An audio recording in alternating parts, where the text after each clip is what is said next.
everyone, welcome back to my channel. Today is Friday, July 21st, and I'm going to be starting Kiss the Sky tonight. I am so freaking excited. I hope you guys have enjoyed my other 3 read with me's. I have the first 3 books in the Addicted and Calloway sister series linked down below if you're interested. My last video, Addicted for Now, is pretty long. It's almost 50 minutes. There's so many good things in these books that I have to talk about. So Kiss the Sky is going to be Calloway's book. So this is going to be Rose and Connor's book. So I'm so freaking excited to start this. Now this starts the Calloway sister series and it's not in the Addicted. So they're mixed. We're reading them in order happenings. So I'm so excited to start this. I'm going to do this tonight when I get home from work. So I will see you guys then. I am home. I changed into some comfy clothes and now I am on my favorite spot to read outside of my backyard on my swing. Got myself a bowl of chocolate ice cream. I'm in about an hour, so I have about that much time to read. So here we go.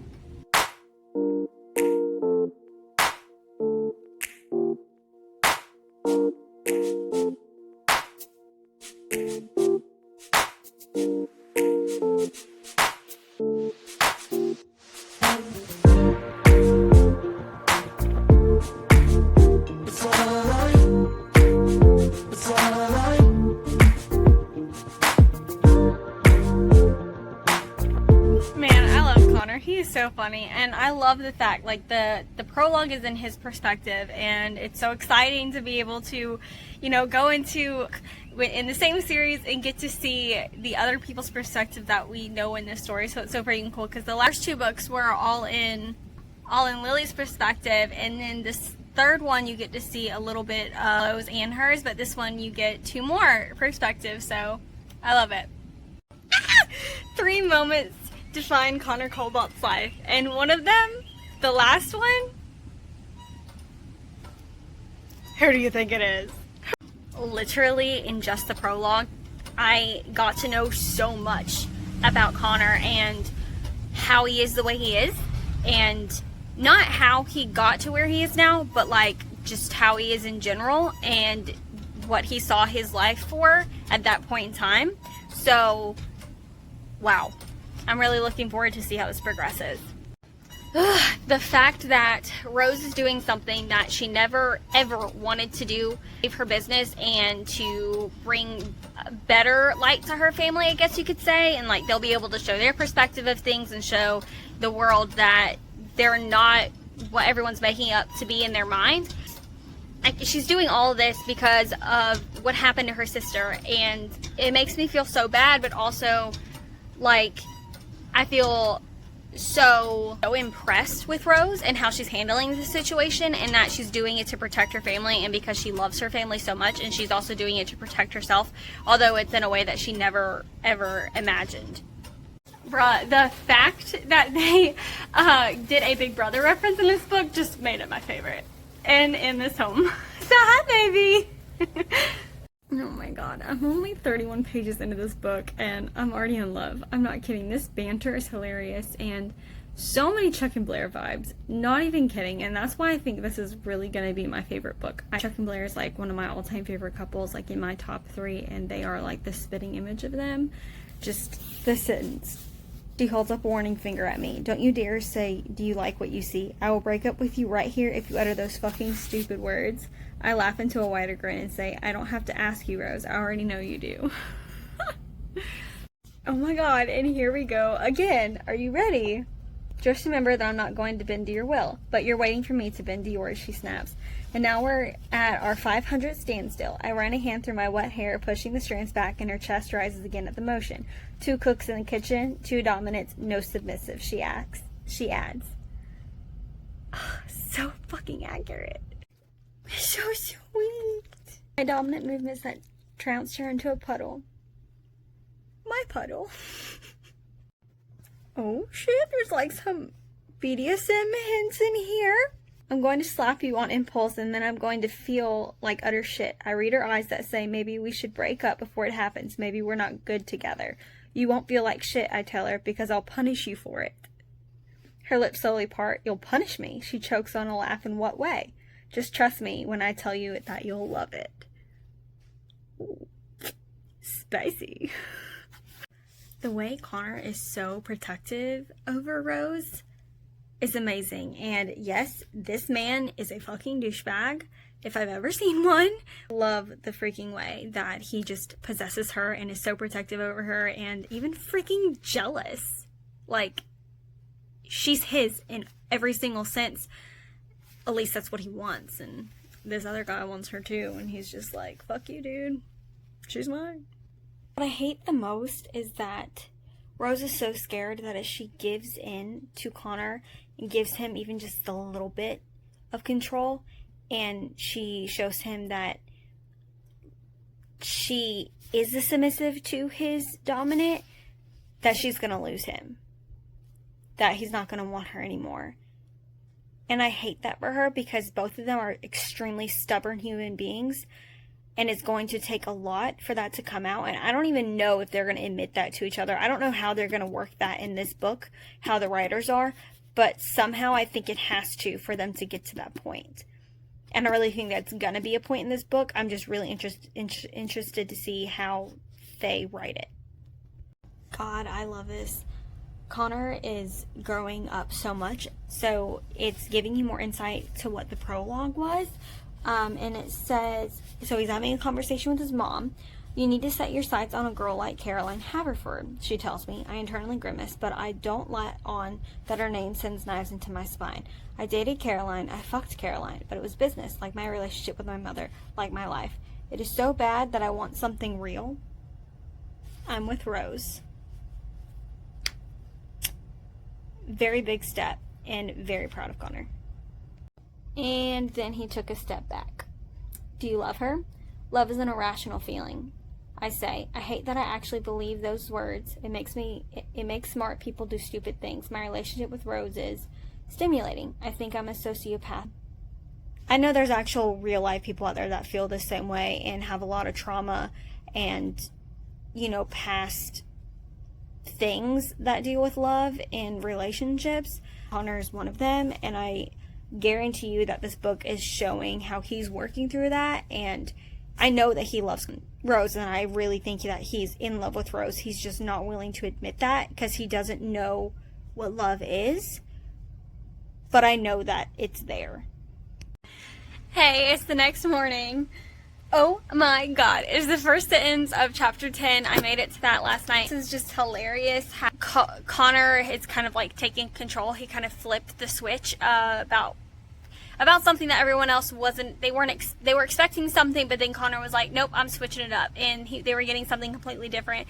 And I know that Rose is completely grateful, but she's also going to be like, she's in for something. Really trying to, he's over it now because they've been together for a year, and he's been like very patient, and now he's kind of over it. So now he's trying to push her to open up more and to like give herself fully to him, which is very difficult for her because she likes control. So let's see how this plays out.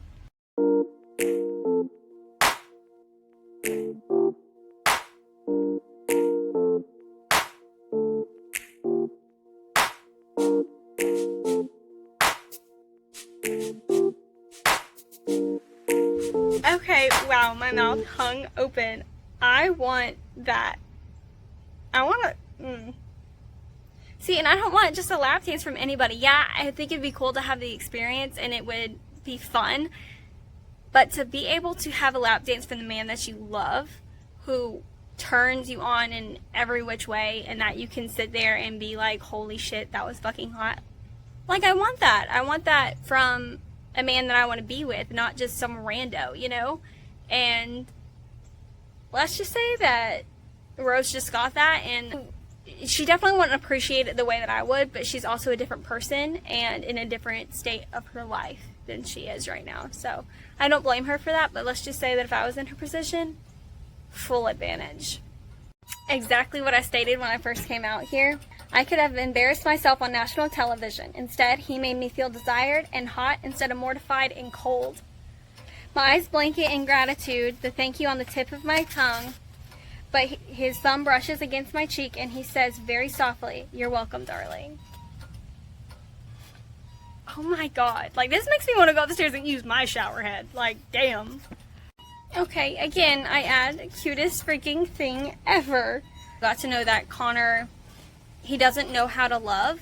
I'm not going to say everything because I don't want to give too much away. Like, you need to read the book so you can really know what I'm talking about. Disagree on something, and he's finally, like, completely being honest about it.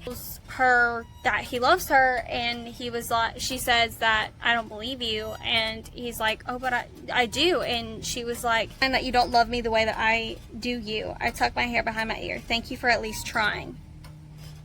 Then she goes on and says something like, he may not believe in fate, but I do, and I know I'm fated to be with him. So that is the cutest thing ever. That even though she's very strong-willed and isn't ready to fully give herself over to him, which I completely understand why, because he doesn't know how to be in love with someone.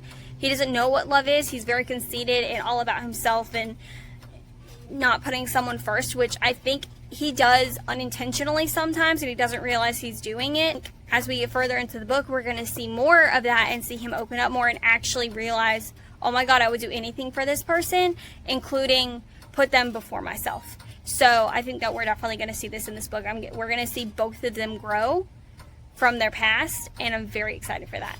Okay, chapter 12 has some foreshadowing in it. Just gotta wait to see what it is. Okay, so Rose spills a lot about her childhood in chapter 12. She's responsible for how her sisters are turning out, and it's really sad. This makes me have all the feels and feel so sad, but I know that he's gonna get there. I don't think the readers are gonna leave us like that. Connor wants to know where he places in Rose's life, and they're talking about love and how Lily and Lo would choose each other over oxygen, and he says something like, we're not stupid, I know we'd both choose oxygen, and then she kind of gets upset about it, and then she says, I choose to die if it meant my sisters could live. You think it's stupid, but sometimes love is worth every foolish choice you make. She hops off the counter, and you're number 3. That quote right there, like, I feel like it hurts Rose that Connor can't love yet, but I know that he is going to get there, and I think that she knows that too at some point, just like she knows that at some point she's going to give in to him fully.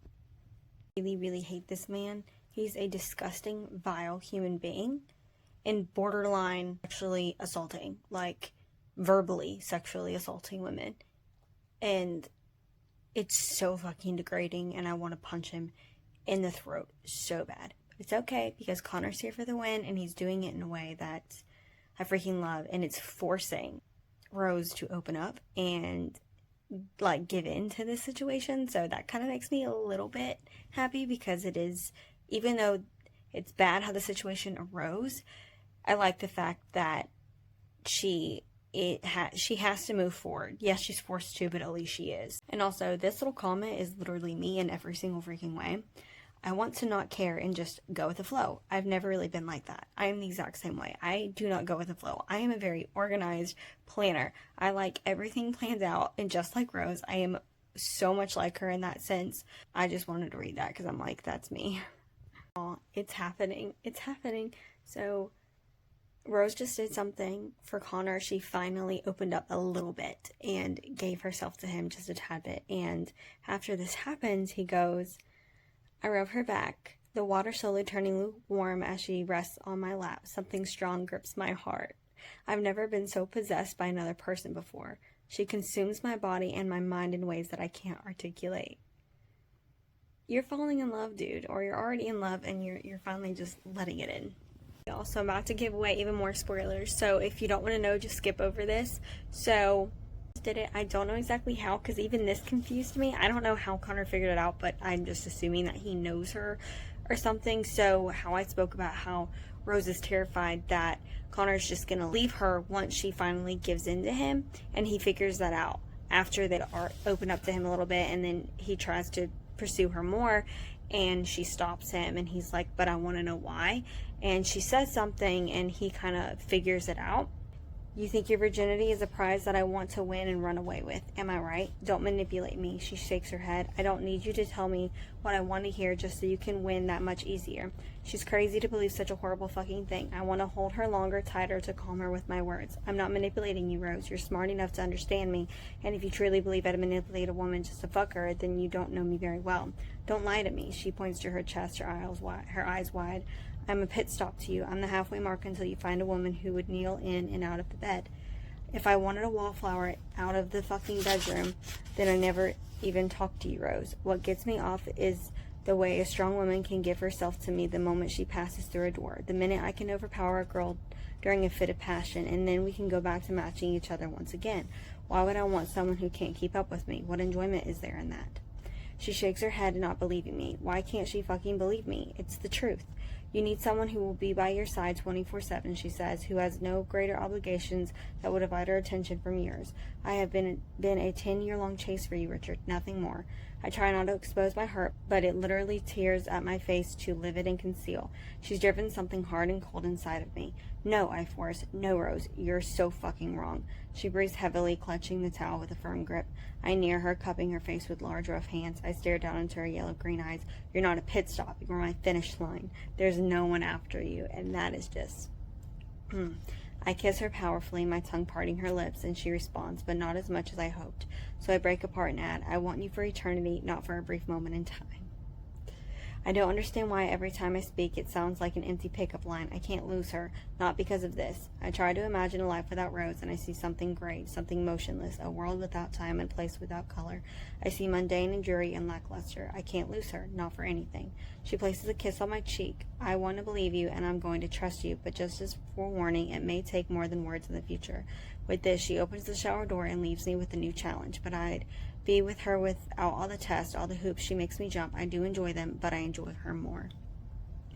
I know that just gave away a lot, and I never read that much. I read like literally almost 2 full pages, but I just needed to get that out there because that is so true, and I just love it so much, and I want it eternalized in here, knowing that this was through, because Connor now realizes why she's not opening up to him and why she's not fully giving herself to him is a huge part of this book and for these characters, so I had to interject that, and I don't think I could do it justice in my own words, so I needed to say it the way that the writers did. Everything. Since the first book, Connor and Rose have been speaking French back and forth to each other, like having their own conversations to themselves, and we never knew what they were saying until this book, because it's their perspective. It's fucking hilarious because they're going back and forth, like, dirty jokes to each other, and Lo, like, interjects, hey, no French, because Lily wants to hear y'all talk dirty to each other in English, which we get to because they put the translation in there, but obviously they have no idea what they're talking about, and I just find it hilarious because I love dirty jokes. That's just... That is an also me thing. I turn anything dirty. I have a very dirty mind, so this is just hilarious. It's Connor. I mouth, don't fuck with me. These 5 people mean more to me than words can express. I've never once felt like I had a real family, but with them, I know I do. Everything. That I just have to interject because it is so honest and true, and like it just hit me, okay? I'm usually not so sentimental, but watching my sister go from just lying to broken to half okay has moved me in immeasurable ways. It's easier to be born strong than to find a strength that you never thought existed. For that, I believe she has more courage and prowess than I could ever possess. I love that. And it just goes back to Addicted for Now. It like takes this book and it shows you more from the last book of how her entire life just kind of shattered, and from where she was then to where she is now. She's not perfect, she's not whole, she's still struggling, she's still healing, you know, trying to work through her addiction, but like being able to move forward, and her sister noticing that is an amazing thing. Shadowing that I said was in chapter 12, we see in chapter 17 it comes out, and they are at a screening for their first episode air reality show. And I want to read this because it's hilarious. Susie and Reich have this like really bad flirtatious relationship going on and all this or whatever. And now that they're on TV, they're being stupid. And it like they can see it that there's chemistry between them and that she's still a minor. Not long before her hateful gaze finds her target, landing on Reich. Direct hit. Mama Calloway is going to ream your ass, Lo tells him. He slaps his back and squeezes his shoulder hard. Good luck, bro. He smiles. You're enjoying my distress way too fucking much. It keeps my life bright. That is hilarious.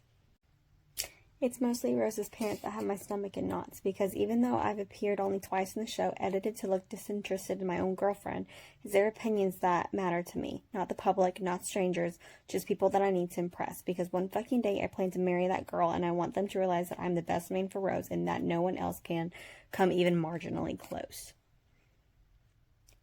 Very mature. and very true.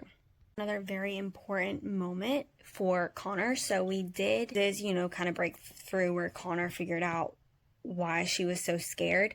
So now everyone else in the group is realizing that Connor can't love. So a lot of things were cut. So things that he said about Rose were cut out. He never said that he loved her, but said that he cared about her a lot and that she was everything to him in his life, but never said love or that use in his life at all. And then everyone else had no idea, so they're looking at him like, what the fuck? So Lo and Reich turn on me with dark scowls. It was the real Connor Cobalt. Lo asks his arms around Lily, who stares at me with the same furrowed brow. She glances at her sister with more concern. They're on Rose's side, as they should be. I spoke honestly, I say, and that wasn't the first time I've done so. So you've never loved anyone? Lo asks. Not another girlfriend, not your mom, not your dad, or a friend. He wants to know if I think of him more than just a contract like Patrick Newbell. Am I using Lauryn Hill for his father's company, the multi-billion-dollar baby product franchise? At first, yes. Now, no. He's my real friend, maybe my first one ever. But have I loved him the way a friend loves another friend? I don't think I've wired that way. No, I say, I've never loved anyone, Lo. I'm sorry.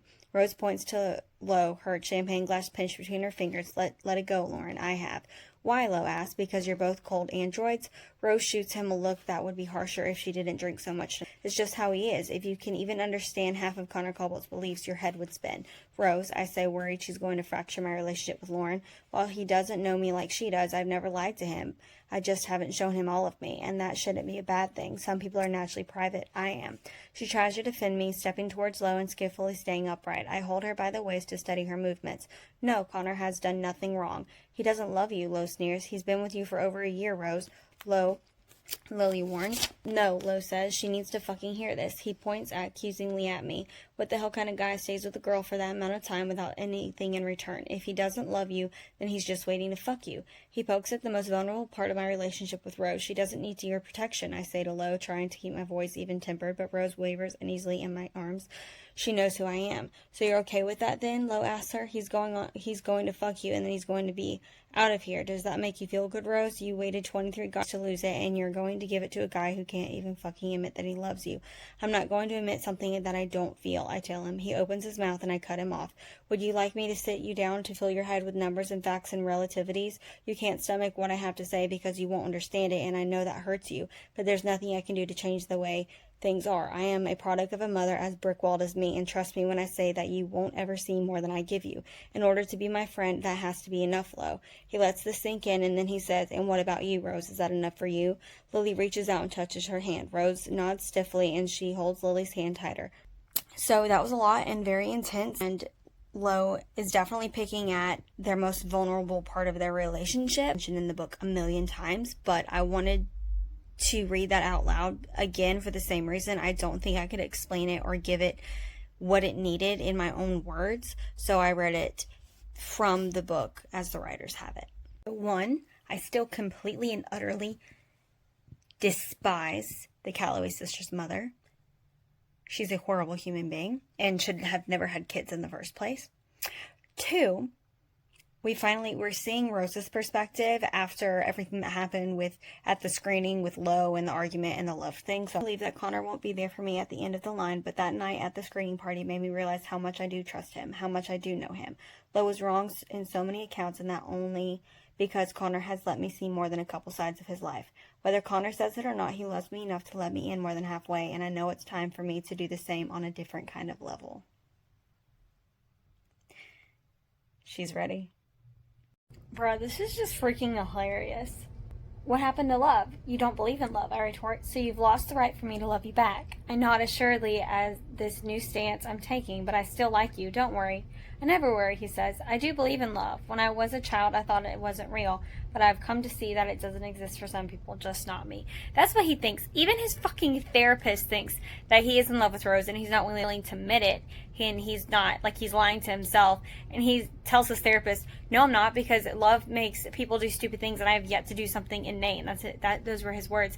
And his therapist was like, not yet at least, or we'll see. And I'm just, yep. And this is just too freaking sweet. But there's a part of me that wants so badly to be his first love, the way he's mine. He's her first love. I picture you, he says. I have since I was 17. Really? It wasn't fair to other people I was with, but you've been the most fascinating person to me, and no one could really compare in my mind. I reface his words, and I hear I love you. She is correct. And this is exactly what every woman wants to feel. This one is in every single one of the books that I've read so far in this series. And every time I read it, it makes me want it so badly. I love the way he's staring at me. It makes me feel more than just beautiful. I feel like I'm his, like no one else could possibly compare to me. He doesn't even have to say the words. I see it in his eyes. I can practically read it in his mind.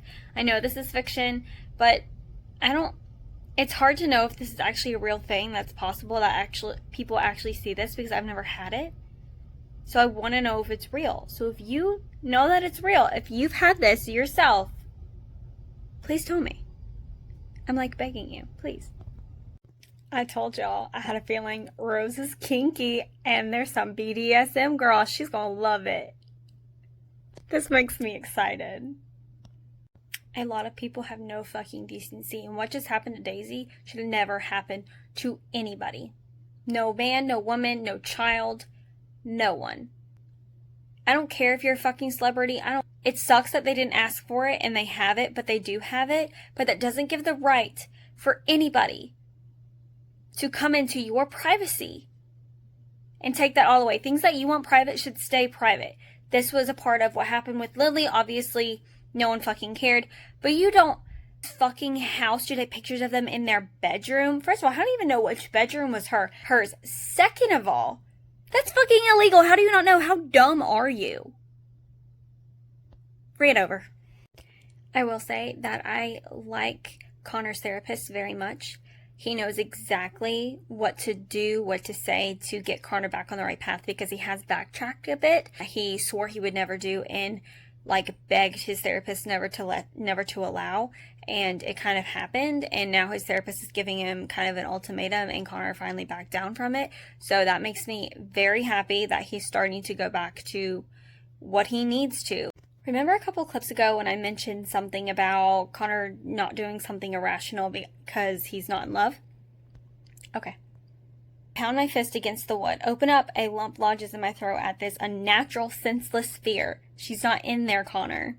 Because he's thinking Rose is behind this locked door. I call that senseless. I call that irrational. I call that inane. Your words, not mine. I think what Daisy's doing is the smartest. I get, given her situation, and that she's had to grow up really fast, and she's around people that are a lot older than her, and she is more mature for her age, but she is still a teenager, and I don't think I could ever understand her situation and never relate to it because I've never been in that kind of situation. But I still think that the choice that she's making is not a good one at all. She'd be better off with the person we all know she already ends up with instead of this person right now, because they're the exact same age and she's 17. Y'all, I absolutely love this conversation. They're back on another vacation, and I think the vacations are my absolute favorite. I want them to go on mini about them in every single book. But the three girls are in the kitchen just talking, and I love it because it feels so sisterly, and they're being sisters, and they're joking around, and they're trying to pry secrets out of each other, and it's hilarious. I'm going to share because I have felt that. I have internalized this myself. I know that other women may feel the same, so I do want to share it. She beams, a longing in her eyes for something similar to what Lily and I have. I truly hope she finds love someday, and way more than just meh sex. It's very honest and very true for a lot of women. Holy shit, this guy is a piece of work. Now, I don't know if this guy is really fucking stupid or he's just trying to rile them up because he knows that no one's really gonna hit him because they're on camera. He needs to castrate this fucking man. He should have never let him anywhere near her. Because the way that he's disregarding her right now, the way that he words to disintegrate her as a human, not in front of her. This is, he's 23 years old, but you know what? He's acting like a child. You don't say that shit. God, I love this. On their vacation, they're like in a cabin and in the snow, and it reminds me so freaking much of the episode of One Tree Hill where they all go up to Rachel's cabin and all of them are just hanging out, and it just like, it's so nostalgic and it reminds me of it so bad, and I love it. Y'all, we get a glimpse into Reich and Daisy, and I think that this is definitely ties into the next book because it's their book. Reich finally like somewhat admits that he has feelings for her. I don't see anything fucking muddy about it, Reich retorts. She doesn't like him, so she needs to dump him. Not everything is black and white, Reich, Connor says. You should understand that considering your situation with Daisy. Reich scowls. There's no situation. Connor tilts his head. Act stupid in front of your brother, but that tactic won't ever work with me. You like her, I add, saying each word slowly so I don't slur them together. It's okay to like her. Hell, I like any guy that makes my sister happy and treats her well. Julian does neither. Reich glares at both of us. It's not fucking okay. I'm not into her like that. I can't be. She's 17. What about when she's 18? Connor asks with an arched brow. Reich shakes his head adamantly. You think I'm going to sacrifice my relationship with my brother for a girl? Then you don't fucking know me, Cobalt. Lo will get over it. Yeah, I don't see that happening, and maybe you're fucking right. All of this shit is confusing. His tone flares as he breathes. Oh shit. We're getting foreshadowing for the next book. The writers are getting us ready for Reich and Daisy. I'm excited and I'm ready for it. Okay, so first of all, Connor and Rose's foreplay is everything. Like, I could come just from that. Like, I never thought foreplay could be written so hot and not end in sex. They just did that, and I love how different the book is compared to the last three, and I love that. Like, holy shit. Like, this is hot, and they're not even fully doing it. Finally, we see it. Rose is relinquishing. She wanted a man to toss me around how they want, how they like, using me to their desires so much before. And in this moment, I realize it doesn't matter what I believe outside the bedroom. In life, I can be powerful, but here, I can trust him to fill me with his power, his strength. That has to be okay. Because beyond all thoughts, all logic, it's what makes me feel so fucking good. Her thinking and realizing that she doesn't have to be the dominant in the bedroom to still be a fierce and strong and confident woman. And I love that she's saying that. Never mind, I take it back.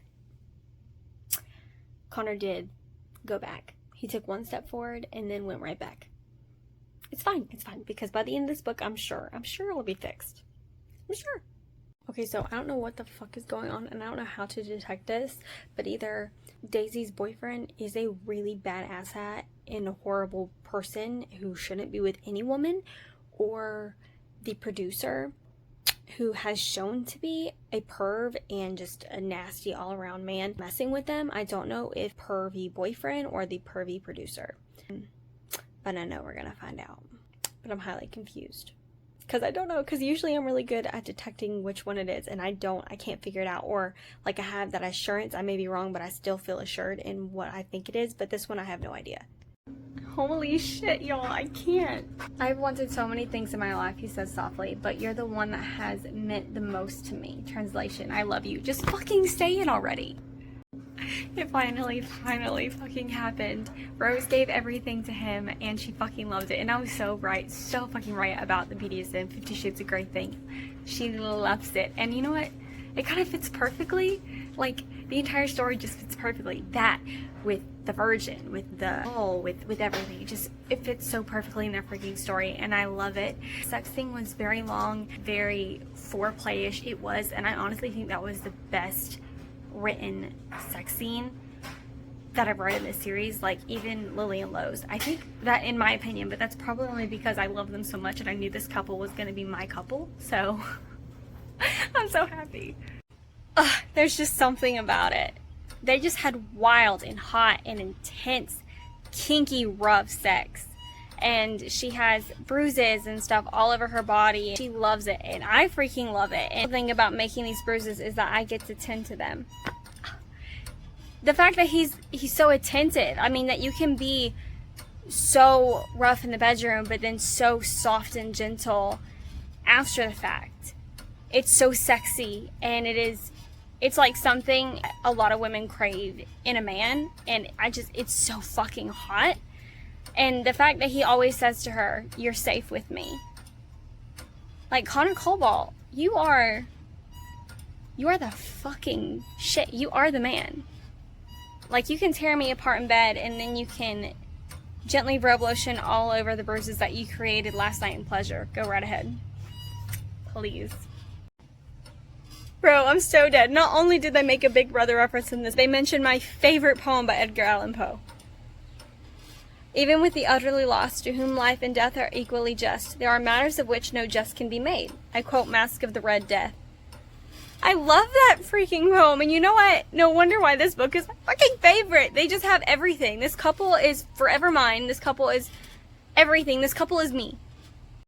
I love it. She's telling her sisters, oh my god, I can't explain this, but it feels so real. Like, they are real fucking people, real fucking family, real sisters, and just, the conversation, it's so fucking sweet, and I love it. It makes my heart so happy.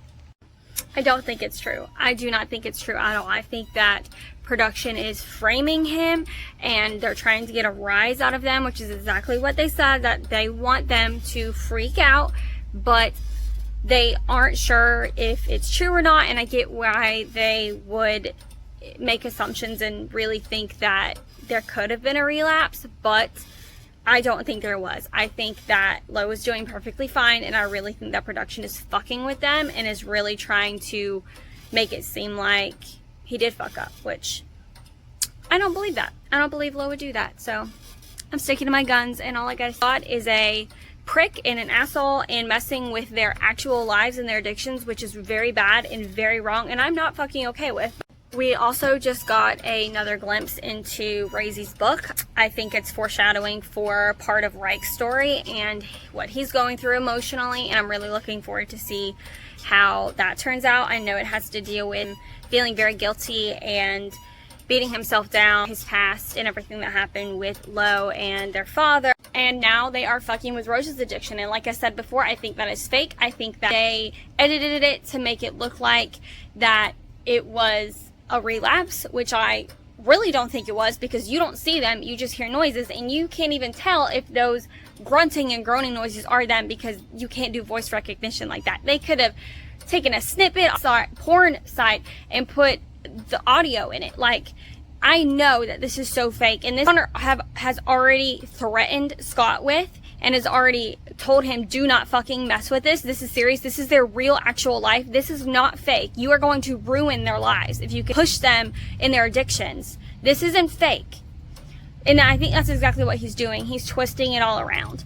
Now, I could be wrong, but I highly doubt that I am. And the only thing that I really don't like, but I know is so true for so many people, but I know is so very freaking unhealthy, is the fact that their addictions, they are striving to keep their addictions at bay and to heal from them and to not relapse for each other, but not for themselves. They think that they're doing it for themselves as much as they're doing it for each other, and I think that if they didn't have each other, they have a much greater chance of relapsing, which is for anybody. But the fact that they aren't doing it for themselves first, that's not the number one reason why they want to be better. That's the problem, and that is at very high risk for something that dynamic I think definitely should change, especially before they get married, before they have children, before anything, because that's what matters, because one of them could die at an instant. I know this is all fake and stuff, but this could be real in someone else's life. Okay, so that small little chapter didn't very well help the situation. I think they're trying to make us on edge, like, ooh, I don't really know what to think, but I stand true by my word. I really don't think he drank. I really just think that he got defensive in this situation because he's tired of everyone not believing him, even though it is understandable, but from his perspective, it freaking hurts. So I completely get it, but I really still think that even though he's getting angry and not saying openly, yes, go ahead and count my pills, no, I did not drink, blah, blah, blah, instead of getting really angry, I still believe that he did not do this. So Rose just had a mental breakdown to hide it and not do any of this in public because she wants to be conceived as the really strong one. Connor was able to calm her down from the situation. I want to protect her from everything, even herself, which, if this was in Rose's perspective, it would be translation. I love you. In a fucking limo? Trying to quiet my daughter sleeping. In a limo? It's Chuck and Blair. It is Chuck and Blair. If you haven't seen Gossip Girl, then just stop and go now and then come back. Well, that did not go to plan. Yo! He smiles only when he's satisfied by the tempo of my breathing and all the other parts of examining. I know what's in his heart. And if he didn't love me, he wouldn't care so deeply. I just wait rather impatiently for the day when he can admit it to himself. Thank you, Rose. Here's another translation. Promises from Connor Caldwell are like oaths spilled in blood. Translation, I will die for you. Oh my god. Connor just took one of the biggest steps ever. One, he admitted to Rose what he was doing and he swore he would never do, and he's cracking because he's letting her see his emotions, which he never does. And now he's finally realized that he can't have everything, so he has to let something go. And he's letting go of a dream that he's had since he was a little kid to stay with Rose. And you're telling me you're not in love? Please, sir. He's so close. And today I can say I don't care and mean it. I'm 24 years old. I always thought I was done growing up, but being with Rose has made me grow into a version of myself that I love the most. My fears are no longer so selfish and so pretentiously vain. This man, so much growth in 42 chapters, so much freaking growth. In 4 months, he has grown so much, and I can tell you how proud I am. He backtracked, he got back on his feet, and he's growing even more. Keep going, Connor, keep going. Oof, y'all, Rose is a badass bitch, and finally Julian is no longer in their life, because that man is a piece of shit. Oof. And we're still getting more glimpses into Reich and Daisy's relationship, which is getting us ready for their book. Oh my god, I can't get enough of this. The way that Connor and Rose do it, their sex life is something that I dream about. Their sex life is my fantasy. And she just summed it up in one word. Passion. Passion and sex. Everything. So hot. And this part right here just makes me want to cry because it's everything that I want and more. We talk for a while. Rose on her stomach, the comforter at her waist while I have an elbow props on my pillow. I run my hand over her lower and upper back, massaging any tense muscles and engraving the velvet of her skin in my mind. I adore these moments after sex almost as much as the actual act. It's that intimacy, that comfort. God, that it's so special. And I want to cry because of it, because oh, that makes me so happy, and that's something that I love in sex, that because the intimacy is what gets me there, and that's just everything. I can't. Rose, she has come so freaking far. To see where they started in this book, to see where they are now, makes my heart burst, and I know it's even going to get better because I accidentally spoiled something which I didn't want to spoil. But in the end of this book, I know that I'm I'm gonna cry. I am definitely gonna cry, and I'm literally almost there. Like a couple more chapters and I am done. She's come so far. She's let him in completely. She has opened her up to other scenarios for her future, to things that she wants deep down, but she was too scared to admit or too scared to actually go through with, and she's doing it, and Connor is so happy, and now we're just waiting for Connor. Connor, come on, all you gotta say is I love you, and it's it, and then the tears are gonna start coming. Bruh, remember the stupid, inane part that he said he would never do? Well, guess what? He just did it.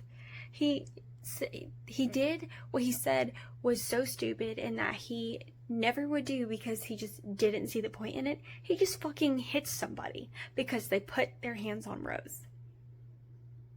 what's horrible is that I'm thinking that it was also planned by production, which is a huge fucking problem. And we already know that Scott has some ulterior motives. We just don't know what yet. But his ass is about to get handed to him on a silver fucking platter because these court sticks don't fucking play, honey. Y'all, I have barely started fucking reading after, and it's already... There was a fucking hidden camera somewhere where it should not have been. And she had a feeling that something was off. And this prick, I want to kill Scott. I want to chop his dick off, throw it in a blender, and then feed it to him. That's fucking illegal. And I know I'm trying not to let my rage or my anger boil over because I know that I'm gonna let them get away with this, or how Connor and Rose are handling this is very fucking well. It's very, very enraged, or it states that, but she's not acting like it. She's holding it in, or she's like trying to calm it down. And I get it, because at that point of rage is like you feel like you go numb, like you can't do anything when you're that angry. I completely get that, but they are handling it tremendously well in my opinion. And I think it's freaking hilarious because I love Sadie and that cat. Good. They are not doing this anymore. They are realizing that it went too far. You know, Rose is scared that everything's going to plummet because of it. What I love so much is that they are surrounded by so many people that are taking care of this. Now, yes, some of it is being done, I don't think for the right reasons. They're not doing it because they love them or care for them as much, but doing it because of the image, because that's the most important thing. And some of it may be love, but I think the number one reason why everyone's like taking action, trying to get this covered, is because of the image of the family and not because they love the person that it's happening to. But at least it's getting taken care of, I guess. I'm not in that situation. Everyone's family and life is different. And that's fucking hilarious because Connor yet again did something he swore he would never do, and he hit Scott for what he fucking did. And I'm really fucking glad that he did, because he really fucking deserved it. The bad thing is that Rose let her pride get in the way of, you know, making sure everything was done correctly. So there were loopholes in the contract which allowed this. Now I'm not sure, because I haven't gotten far enough, I'm not sure if they're going to be able to do anything, press charges or not, once lawyers actually look at the contract. An evil bastard and a disgusting man whore. I fucking knew it. He freaking admitted it all. He admitted everything that he did that I knew wasn't freaking true. Also, Rose finally kind of lets him go. She wasn't as calm as she was. I don't feel like it at the moment, but I don't feel like it was written out to show the full extent of Connor or Rose's anger, which is why maybe I feel weird about it. But she does let go a little bit and isn't like holding back. She isn't like handling as well as she was in the beginning, although she wasn't really handling it either.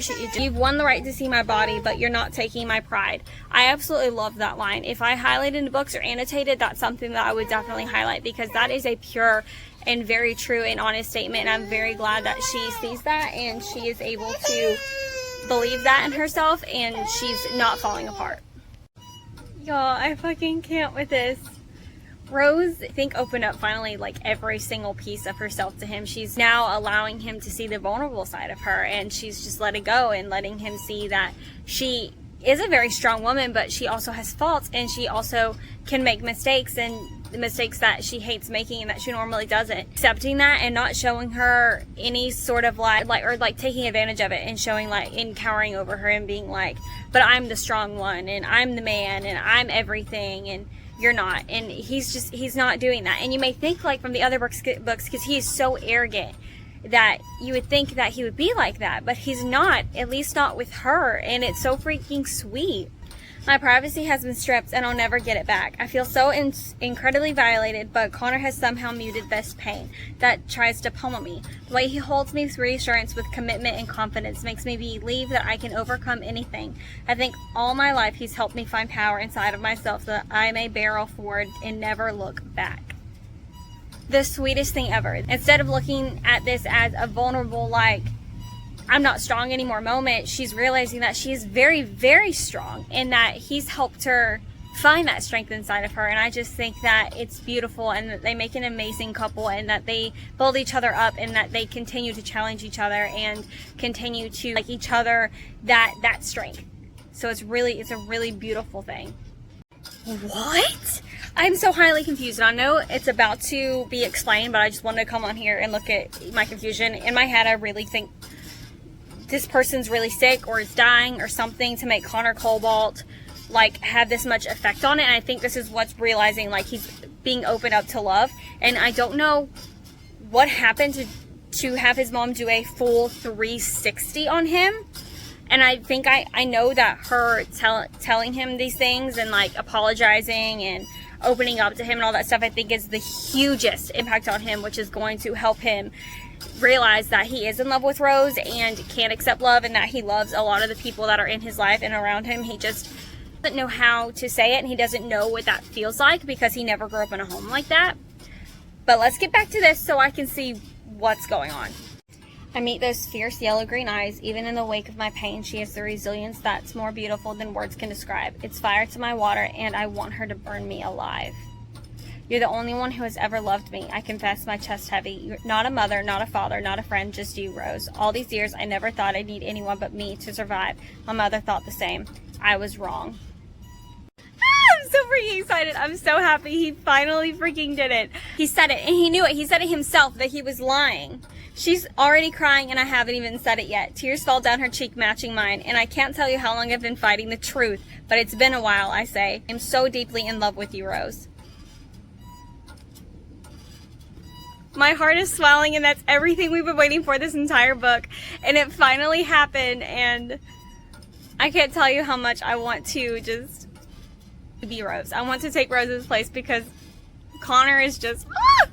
Yo, I'm not sure if this is what happened, but I'm going to put my prediction in here, and I'm going to see if it's real or if it's true or not. But, so, remember how I said earlier in this video where I had accidentally ruined something for myself when I was trying to see how many chapters were in the book, and then I saw a name, and I realized, I think that Connor Cobalt did something to the wedding. He switched everything around on purpose for another purpose. And that's my prediction. I think that he purposely did this, like this was his plan the whole time, and we're going to see if I'm right. What? I haven't gotten to my prediction part yet, but I just read a sentence that I'm like completely shocked in, because this woman, I feel like, has no heart, no emotion. She's just a stone cold bitch, and yet she's fucking crying? What is happening? So, I was somewhat correct in also another thing that I was thinking about. Lily's parents had let go of a stipulation that they had for her to get her inheritance back from the book prior. I think that was their father's decision, and obviously not their mother's, because I still kind of think that she's a stone cold bitch. I'm really fucking happy that it's ending up like this, because it's a happy ending for everybody, because everyone was able to pretty much get what they wanted in the end. I mean, yes, there are things that can't be taken back. Yes, things that they never wanted to happen, but in the end, their lives weren't ruined because of it. So I believe half of my prediction is right. He didn't outright hijack it. He didn't outright like take it away or ask. It was offered to him, and he immediately said yes. After it was given to him, he planned it the way that he knew that they would love it. Perfect, I say. I glance back at Connor and I shake my head. I can't believe you did all of this for me. I know what you love, he says. I was happy to make this day ours. I know why this book is called Kiss the Sky. Kiss the sky with me, Connor whispers, a beautiful smile pulling his lips, and don't ever come down. Ah, so sweet. I just finished like the chapters book. I have to read the epilogue, but beautiful story. I'll say this is forever like my favorite book in this fucking series. Rose and Connor are everything to me.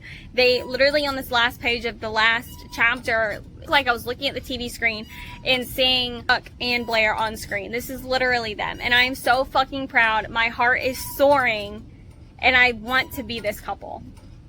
Okay, so I will say that the conflict in this book actually had a better and good impact on their lives than made it worse. It didn't tear them down, and they have taken it and advantage of the entire situation and used it to their control. They have used it and ran with it and made coal into diamonds. That's literally what they did.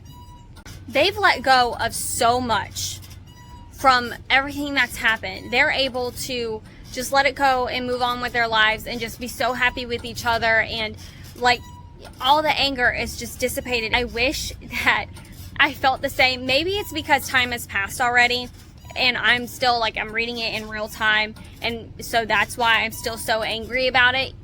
Are so mature, and like, because they know what's real and they know that they have each other and they really wanted the end, not the who did this to them.